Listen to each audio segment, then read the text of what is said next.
So, good evening and welcome to tonight's webinar, which tonight we are going to be looking at board dynamics as a non-executive director. So, from submarine control room to board room. So, my name is Pete Little, and I'm part of the employer engagement team here at the Officers Association. And I'm really pleased tonight to be joined by Ryan Ramsey, who's going to be taking us through this webinar. Thanks for joining us tonight, Ryan. Yeah, thanks for having me. Great to be able to share. Great stuff. Thank you. Just a bit of admin for you. On your screens in front of you now, you should see some instructions on how to hide the panel, where to type any of the questions that you might have during the session as well. And what I would ask is, as we progress through the webinar tonight, if you do have any questions, please put them into the field there. What we'll do is when we get to the Q&A at the end of the presentation, we'll take the opportunity to work through them. And Ryan, I've been discussing this earlier. Actually, tonight is the real opportunity to talk to someone who's been there, done that, and worked their way up to building a portfolio of non-executive roles. So now's the opportunity to ask Ryan about how he achieved that and the nuances of being a non-executive director on the board. So tonight, what we'll cover off is why would you become a non-executive director, what are the responsibilities within this role and the risks associated with it, the rewards, of course, we're interested in, and finally, some of the challenges to being considered and overcome as a non-executive. So before we get started, it'd be really useful to understand where you are in your current position when considering non-executive roles. So we'll just fire up a poll question here. And what I'd ask is, could you please describe your current position? Are you exploring options, actively seeking out non-executive director roles? Have you already secured one of those roles, but learning to learn a bit more? Secured the roles, but actually now looking to build up that portfolio of several non-exec roles, or are you another? If you could just give us your thoughts on that one. We'll give you a couple of more seconds on that one, and then that will give us a chance just to get a feel of where you are in your current situation. Okay. So I'll just close that one down, and I'll share it. So just for your information tonight, Ryan, we've got just over half are still exploring opportunities, so quite fresh. 31%, a third, are now actively out there seeking non-exec roles, and a small proportion have secured roles, but looking to learn more and or build up that portfolio for there. So I hope that's useful for you when you're considering things there. And as I said, as we work through this, depending on your position, please ask those questions and we'll find time to answer them as we move forward. Okay, so let's hide that one down. And what I'll do is I will hand you over to Ryan. Please, could you just give us a bit of your background, the context for tonight, please? Yeah, sure. So good evening, everybody. Hope you can all hear me speak. So I was fortunate enough to do 26 years in the Royal Navy, mostly within the submarine service, and lucky to have led at command level. So I was captain of HMS Turbulent, and then went on to teach the Perisher course, which is the future submarine captains. During that period of time, towards the end of my command, actually, I decided that I was going to leave the military and pursue a business career, and quickly worked out that on that journey, I wanted to get to the executive roles as quickly as possible, but I needed a strategy in order to do that. So I was fortunate enough to go off and lead with Shell. So that was a great transition to lead at unit level effectively offshore, but also to start to learn about business. So at that point, my commercial knowledge wasn't fantastic. My business knowledge was all right, but mostly on what I'd read. And I began to understand how businesses worked from that point. I was lucky enough to then go to National Grid. So after a couple of years, I went to National Grid, and I was head of UK construction, which is the vice president level. I got to sit on 2 boards while I was there. One of those was the Electricity Transmission Operator Board, and I was also on the Capital Delivery Board as well. That was a huge challenge. So basically a £650 million per annum spend, 147 projects around the UK, ranging from the London Power Tunnels, which is 30 kilometres of tunnel under London, to changing circuit breakers and substations. But I realised through that period of time, the one bit that I was missing was entrepreneurial leadership. So I didn't know anything about entrepreneurial leadership. I'd understood governance, understood portfolio management, understood board dynamics at a large corporate. So both of those were FTSE 25 companies. But what I didn't have was the entrepreneurial experience. And so I went to City Fibre, which was a small startup, about 100 people. Grew that company to over 500 people, and I finished my time with City Fibre at the beginning of this year. And during that whole process, I started taking on non-exec roles, so mainly within the charity sector to start with, but then also looked at brand new startups, which interest me massively, companies that are trying to get into emerging markets. And the skill sets that I could bring would be useful to them, but in return, I would get some great experience back. And that's where I am now. So I've got a portfolio that I sit as a non-exec on. I'm also an executive with a company as well, and thoroughly enjoying the journey. Thanks, Ryan. Thanks for that. And I'm just thinking that leads us on to our first slide of why non-executive roles. Why is that a focus for you? Yeah, so I think for me, I've put down a few points there, but it really does feel like you're making a difference. It feels like you can contribute effectively, particularly to the smaller companies, to get them going in the right direction and enable real success. Sitting on the board of a larger company as a non-exec, actually that's about making sure that the company is going in the right direction. I think we talk a little bit later about how you do that. It really is intellectually rewarding. It's pushed me to my limits every single time, because every challenge is very different, and my portfolio is quite wide. So I haven't gone down one sector. I've been quite broad about what I've done. So that really tests me. For my own personal development, well, actually, I'm learning all the time. And I think when you leave the military and you go into the business world, there is so much to learn all the time. And actually, this helps you do that. And for my professional development, leadership within companies at a strategic level must continue to develop you and therefore add value for whichever roles you decide to go for in the future. And then finally, I think it's developing and practicing business acumen. Without doubt, the transition to the civilian world, the business world, is not always easy. But actually leading at this level and interacting with boards enables you to develop that business acumen and make sure that you practice it effectively. And you just get better every time as you keep on going with it. Okay. And just maybe returning to that initial point of making a difference, I think that's something that resonates with a lot of our audience tonight. I mean, what does it actually look like in practice to make a difference as a non-exec? Yeah, so for me, if I talk about some of the talk about a charity to start with. So a charity that I'm a non-exec with now, we're just in the process of going in there objectively and having a totally different viewpoint to some of the others on the board, because you're not immersed in the charity sector, means you ask different questions. And actually we've got ourselves into a great position. We're just about to finish a merger, which is fantastic. So we've basically taken over another charity and grown that. And so being part of having contributed directly to an effective merger and growing a charity from a 3 million turnover to a 6 million turnover is just really, really rewarding. And you can see the benefit to the employees in the charity, but also to the charities that those serve. So that's one part of it. And if you go to some of those startup companies, so I'm a non-exec with an energy company that's trying to go into Kenya, and we're making huge progress. And actually to be directly involved in that is just so rewarding. You're helping loads of people all the way. Excellent. And of course, a lot of responsibilities involved in actually driving that forward. So maybe you could expand on that a little bit for us?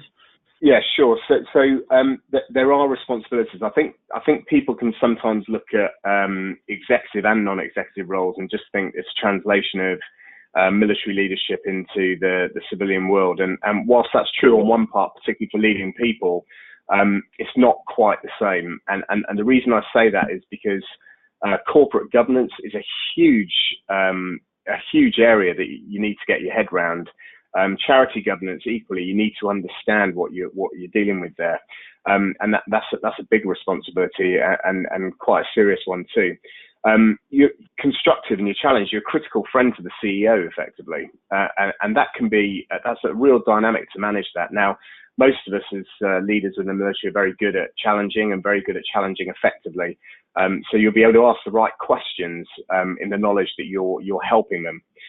Independent oversight. So independent oversight, you're there almost to make sure that in some cases that the company is doing the right thing and going in the right direction. And so you must never forget that, as well as being constructive with your challenge and consultant in the way the direction the company's going. You're also there for independent oversight. And then, of course, it's about the performance of the executive directors and the CEO. You know, you've got a say in how they're rewarded or not rewarded for how they've progressed. But you must understand the legal duties and liabilities that go with it. Because if you go in there without knowing that, and I share with you that the first charity that I went into, I didn't quite understand what I thought it was all about leadership and that type of thing, and actually hadn't worked out the legal duties. And it took me for about 6 months to work out actually there's some real challenges that go with that, and I need to understand it in a lot of detail. Yeah, and just thinking about those legal duties and liabilities and the risk associated with it, that's certainly something that needs to be covered off now, if you don't mind, Ryan. Yeah, so you must understand that you've got exactly the same legal liabilities as an executive director. So you've got to think about long-term consequences of decisions, the interests of the employees. You've got to think about companies' business relationships, the impact of the community, the desire to maintain reputation. All of those things need to be understood as you go into it. And then liability, you do have the same liability. So you need to make sure that, firstly, you've understood the Companies Act 2006. It's actually quite it's a relatively easy read. You've got to understand that wrong decisions do have consequences. Well, most of them aren't, you see. Wrong decisions do have consequences, and therefore you've got to make sure that you've made justified decisions all the way through. And some people talk about, do you need liability insurance? It's worth considering. I have to say that I haven't taken out liability insurance, but I did look at it. I did look at it seriously, and I did have it when I was sitting on the boards within National Grid. So actually, you need to consider those. So there is risk associated with what you're doing, but I go back. It's about risk and reward, and therefore you have to balance the two. Yeah, I'm just exploring risk in a little bit more so that we have a greater understanding on this. You referenced earlier about longer term impact that some of the decisions that come through will take. And bearing in mind, it often is the case within non-execs is to rotate through and come in with that fresh pair of eyes for a while and then move on to other board positions. I mean, have you experienced, or what would your advice be about mitigating for long-term impact risk in that area? Is that something you've come across? Yeah, so I've seen that as an executive director, the whole piece that you can inherit decisions that have been made a long time ago, but you've still got full accountability for what you've inherited. And I think there's a piece that says within the board dynamics, you need to make sure that you're very clear about the fact that you're inheriting whatever it is, and that you're going to rectify it as opposed to you've caused the issue. Because of course, in many cases, and I can share one example with in my time, is that things can go wrong, and they can go drastically wrong. And actually, for example, things like governance, I talk about how much money you're spending on in a particular area. If you haven't got the right governance and you're just spending a lot of money, one, that causes the company real issues, but equally is something that you can be investigated for and can subsequently be looked at as fraud. So you need to understand everything you're doing with money in particular, and people and strategic decisions. Okay. Thank you for that. And then just you highlight that the difference, the risk is balanced by reward, and where do you see that the reward is being a non-exec? So I think for me, the biggest reward is seeing a company succeed, and particularly some of the small ones, and equally growing a company. I have to say, in City Fibre, it was it was a real pleasure to sit there and grow that company and then hand it over and progress it, let it progress a bit further. It's quite good to know that you've been part of growing a company. The other reward is corporate experience. I mean, you cannot at any level, and it doesn't matter how small the company is, if you're sitting there as a non-exec, you cannot, the reward of the corporate experience, both in what you're doing there and then, but equally if you decide to get into the executive roles in a company, there's a great reward then. Not only is it really excellent for a CV and stands out, and some of the people I've recruited in my time, I've looked at their non-exec roles to work out whether they're going to really add value to the companies that I'm either a non-exec on or have been an exec on. But actually it's just a great piece for any military person to be able to turn around and say, and I've got this corporate experience. And you can start this process, if you haven't left the military, you could start by looking to try and get on some charity boards, and that will start giving you that board experience. And then finally, this remuneration. Remuneration for me as a non-exec is not my interest. I'm more interested in equity in companies. So what I'd rather take is long-term equity. So if the company succeeds, then I'm rewarded, and that's a good motivator. However, if you do want to be remunerated, then there's plenty of companies that will do that for you. Okay. I'm just returning to growing a company. You talked about actually handing it over. With non-exec roles being that kind of shorter time engagement compared to, say, not executive directors, I mean, how do you find handing over essentially something you've invested heavily on and handing that to someone else to take forward? I mean, what's that experience like? Yeah, so I think this part of it depends on which bit of the process you enjoy. So for me, I like going in, sorting something out, getting it going in the right direction, and then handing it over. That's my thing, I guess. But equally, once it's in steady state, then hand it over. But equally, there are those that will enjoy maybe that part, or enjoy taking something steady state and making sure that you keep it steady. So I think there's a personal preference for actually what you want to do. So for me, growing a company is fantastic. I really enjoy it. But actually, the challenge for me, all of those things, is entrepreneurial companies that actually want to grow. Yeah. Okay. Thank you. And I'm taking the opportunity to ask you lots of questions here, Ryan. But sure. As an audience, again, if you'd like to drop some questions, we'll field those ones towards the end of the presentation here. So moving on from rewards and now looking actually at the challenges of the role of being a non-exec, could we maybe look at this in a bit more detail of where you find the challenges are and some of the solutions that you've found to work well?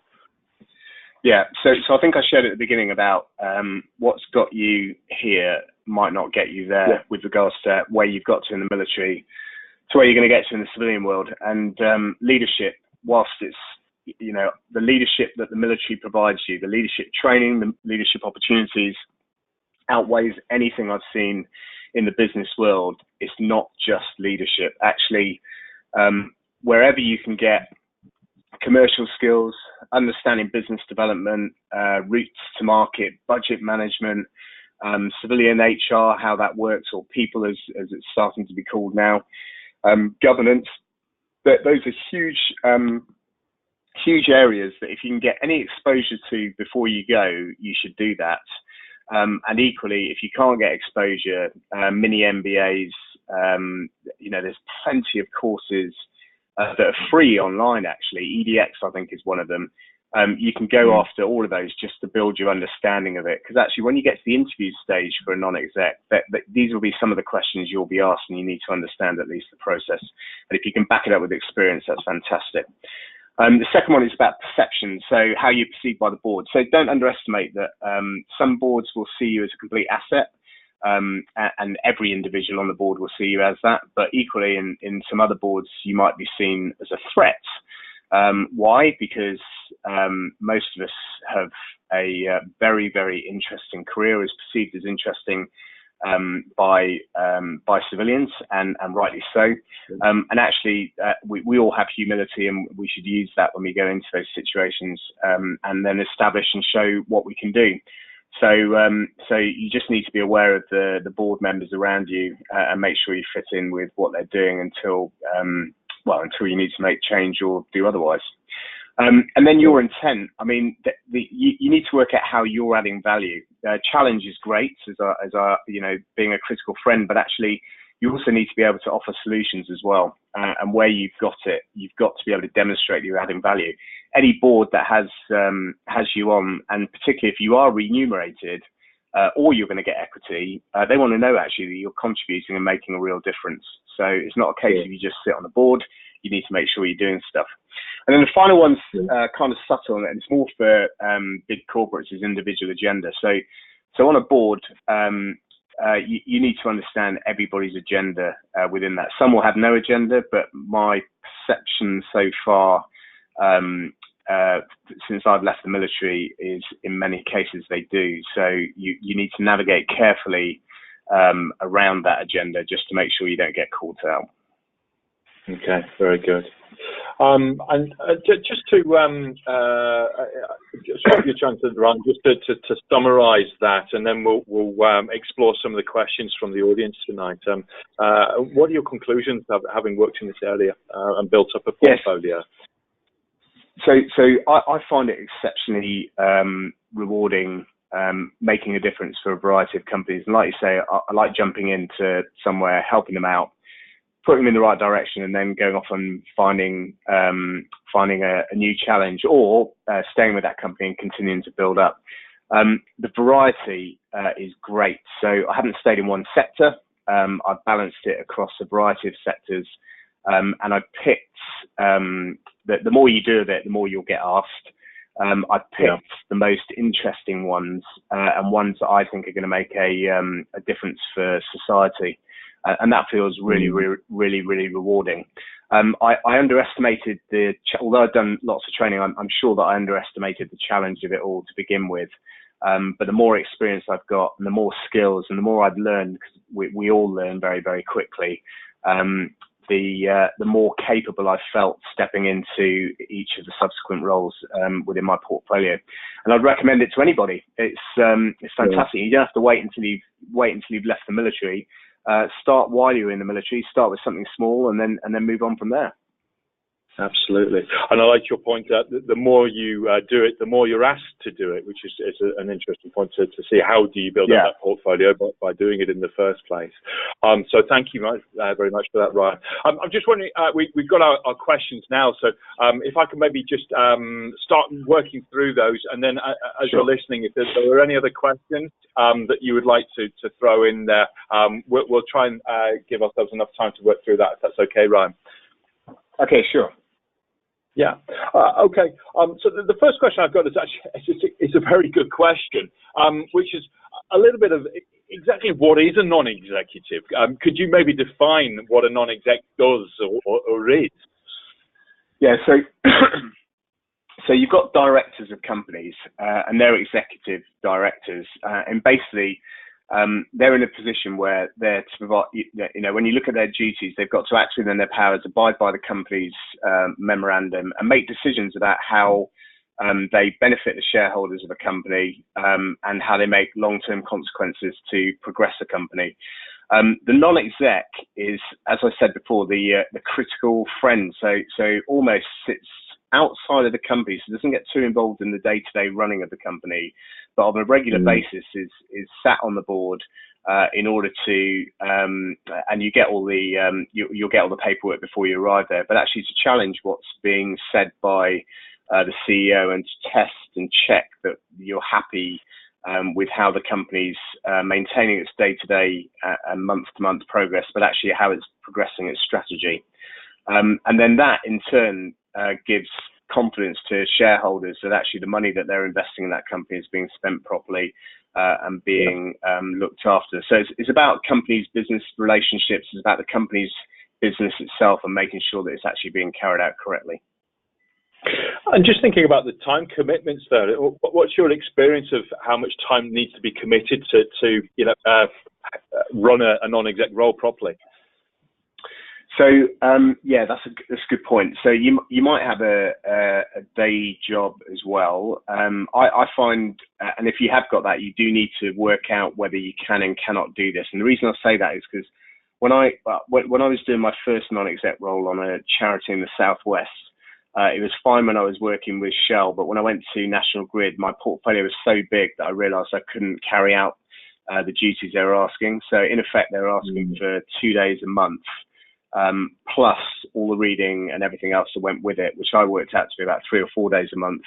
And with as big a portfolio as I had, I couldn't do it. So I had to, I stood down from that role until I was well established within Grid. So you should agree that with the company or charity before you start. So sometimes a charity might say, well, it's only 3 days a quarter, but you need to agree that. And in fact, for the ones where they remunerate you, they ask for so many days a year, and you base it around that. Yeah. Okay. So getting that balance right, especially if you're building up that portfolio, would be very important. Yeah. Good. Yeah. The next question I've got is referenced from submarine control room to boardroom. I mean, do you find it's a bit unusual with your transition from the submarine service to become a non-executive role? And as part of that, follow-up of how did you convince the board that you weren't simply a combat commander? Yes, I've been called a combat commander before. I like that.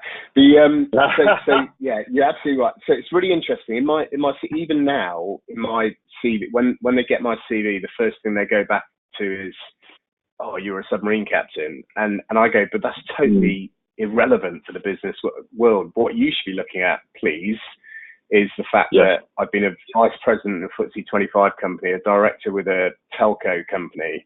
Actually, and then I go back to the leadership piece. So my big piece is you can turn around, you concentrate on leadership, you translate that skill set into the non-exec world. So the fact is, if you're having operations group, or you're having their strategic meeting, all those type of meetings, actually you've been involved in those strategic decisions about where your submarine's going, or what your submarine's going to do, or for example, taking a submarine through a refit process. Actually, that was as hard work as that was when I was a captain.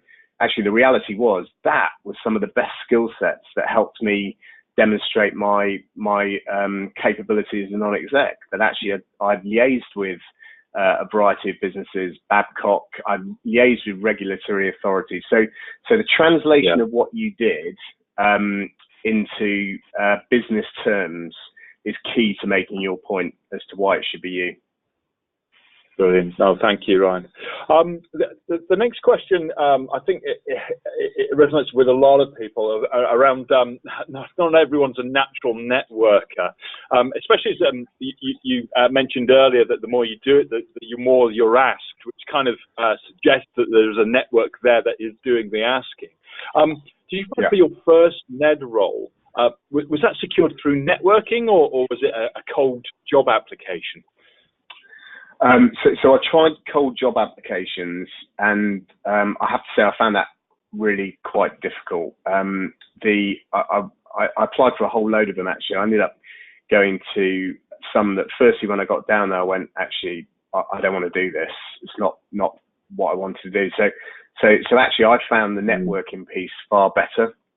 There's a whole load of non-exec websites that you can go on, and they'll put you forward for jobs and everything else. But actually, and you still want to do that, and you still want to go through the interview process and get as many interviews as you possibly can. It doesn't matter whether you really want it or not. You need the experience of the interview.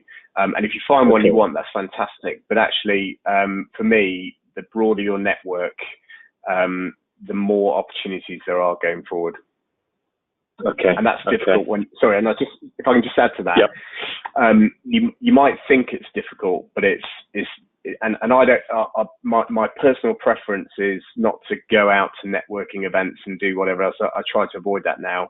But the reality is, if there are networking events, you should be going out to those as much as you can, and getting your face seen and meeting loads of people and understanding the areas that they work, and find the one that's most attractive for you.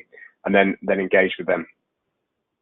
And just thinking that, appreciate that's not your tactic now, but were there any networking groups that you went to in the past that did work well, that did pay dividends? Yeah, so I did the Windsor Leadership Program, and not the Windsor Leadership Program, the Windsor Leadership Program, which is a strategic leadership program that was there about enabling future leaders to help society, and it was really good. But equally, that levered me into a whole load of networks, and I didn't realise that at the time, to be frank. But now I can see how effective that was. But that levered me into a whole load of networks. So I made a point of going to their events. What really got me the in, so to speak, was I was trying to work out how to give back to society, and I thought, actually, I'll tell you what, I'll share what I know about leadership. So I went off talking to a variety of companies and charities about leadership and my perspective of it, and I did it for free. And actually, that was a key element of my strategy to get myself around as many places and get people to see what they were getting if they decided to engage with me. Yeah. Okay. No, thank you. On to this one. Next question we have is: do you think you have to have business executive experience before you then become a non-executive? I don't. You need that grounding that you built up before you got there. So I don't think you need it for your first roles, depending on where you choose those roles. I think if you turn around and said you're going to go off and be an exec or a non-exec on a FTSE 25 company, you should make sure you've got experience before you do that. But some people will jump on there and do that anyway.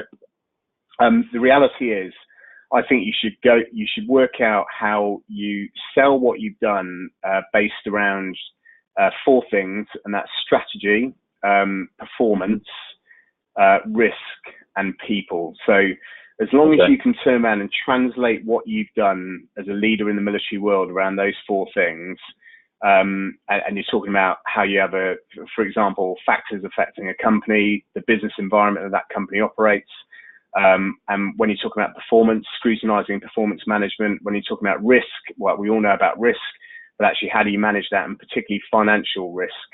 And then people, of course, are you getting effectiveness from the company itself? If you can sell what you've done along those four lines, actually you'll be in a good position. Okay, thank you. And just exploring, you took up non-exec roles within charity and then into commercial role as you built up the portfolio. Is there any subtlety thinking about those 4 points with differences between charity sector and commercial sector to draw around, or is it? No, I don't think. No, I don't think there is a difference, and the reason being is that whilst the charities are still business, they're just not for profit. Agreed. And you have to be, and I'll give you one of the challenges of being a non-exec on a charity is that people get really, really passionate about the charity, and therefore you have to be, whilst you're passionate about the charity, you have to be completely objective. It is a business that is not making profits, and therefore it can go under just like any other business. And therefore, it's all about profit and loss. It's a strategy matching what we want. It's all about avoiding over expansion. All of those skill sets are business skills. It's just that the output is for the benefit of others. Okay, yeah, brilliant. Thank you. And I'm definitely going to agree with you on the passionate side of things as well, of course. And just to the kind of the mechanics of the board here. Does a non-exec have a vote on decisions at board level, or is that purely down to executive directors? Is your role more to guide rather than to vote on decisions? Yeah, and that's quite an interesting nuance. So in the charity sector, the non-execs votes, particularly in the charities that I work in, but in the FTSE companies, it was the executive members that did the voting, and the non-execs were more about holding those who made decisions to account effectively. Okay, great. No, thank you. And then we've looked at managing your time in order to build up that portfolio. But just breaking that down a little bit, how do you find with getting a geographical focus or possibly a sectoral focus there? You say you have quite a broad portfolio in there. I mean, tactics-wise, are you looking for things that are closer to home? Are you looking for things that are that complement across sectors or within sectors? What would that look like? No, so I look for where the challenge is. So I think, like I said, one of the small energy company that I'm dealing with is predominantly looking in Africa. So that's quite a long way away, obviously. And then some around London, but also some in Manchester as well. So the geographic piece for me personally is not the deciding factor. For others, it might well be, but for me, it's not the deciding factor. The deciding factor for me is what the challenge is and what they're trying to do. Can I contribute to it? Do I believe in their vision and do I like their passion? And once again, I say passion's one thing, but business is a business. And those three factors for me are the more important thing as opposed to location. But it varies another non-exec will tell you something different. And that's fine. Absolutely. Yeah. Agreed.